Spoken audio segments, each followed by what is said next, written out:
Boss season 12 ಆರಂಭ ಆದ 15 ದಿನಗಳಲ್ಲೇ ರಾಜ್ಯ ಸರ್ಕಾರ ಈ ಒಂದು ಬಿಗ್ ಬಾಸ್ಗೆ ಬಿಗ್ ಶಾಕ್ ಅನ್ನ ಕೊಟ್ಟಿದೆ. ಇದು ಇದೀಗ ಬಿಗ್ ಬಾಸ್ ಪ್ರಿಯರನ್ನ ಆತಂಕಕ್ಕೆ ತಳ್ಳಿದೆ. ಪರಿಸರ ನಿಯಂತ್ರಣ ಮಂಡಳಿಯ ನಿಯಮಗಳನ್ನ ಉಲ್ಲಂಘನೆ ಮಾಡಿದಂತಹ ಆರೋಪದಲ್ಲಿ ಜಾಲಿವುಡ್ ಸ್ಟುಡಿಯೋಸ್ಗೆ ಬೀಗವನ್ನ ಜಡಿಯಲಾಗಿದೆ. ರಾಮನಗರ ತಹಶೀಲ್ದಾರ್ ಹಾಗೂ ಪೊಲೀಸರ ಸಮ್ಮುಖದಲ್ಲಿ ಬೀಗವನ್ನ ಜಡಿಯಲಾಗಿದೆ. 17 ಸ್ಪರ್ಧಿಗಳು ಏನು ಬಿಗ್ ಬಾಸ್ ಮನೆಯಲ್ಲಿದ್ರು ಅವರೆಲ್ಲರನ್ನ ಕೂಡ ಹೊರಗಡೆ ಕಳುಹಿಸಲಾಗಿದೆ. ಹಾಗೆ ನೂರಾರು ತಂತ್ರಜ್ಞರು ಈ ಒಂದು ಬಿಗ್ ಬಾಸ್ ಶೋಗಾಗಿ ಕೆಲಸವನ್ನ ಮಾಡ್ತಾ ಇದ್ರು, ಅವರೆಲ್ಲರನ್ನ ಕೂಡ ಹೊರಗಡೆ ಕಳುಹಿಸಲಾಗಿದೆ. ಯಾರು ಕೂಡ ಇಂಥದ್ದೊಂದು ಬೆಳವಣಿಗೆಯನ್ನ ನಿರೀಕ್ಷೆ ಮಾಡಿರಲಿಲ್ಲ. ಆರಂಭದಲ್ಲೇ ಈ ಒಂದು ತಂಡಕ್ಕೆ ನೋಟಿಸ್ ಅನ್ನ ಕೊಡಲಾಗಿತ್ತು.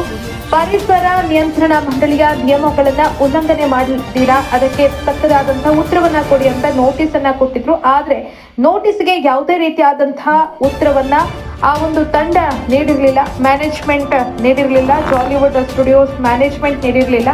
ಹಾಗಾಗಿ ಇದೀಗ ನೋಟಿಸ್ ಅನ್ನ ನೀಡಿದ ಬೆನ್ನಲ್ಲೇ ಸ್ಟುಡಿಯೋವನ್ನ ಜಪ್ತಿ ಮಾಡಲಾಗಿದೆ.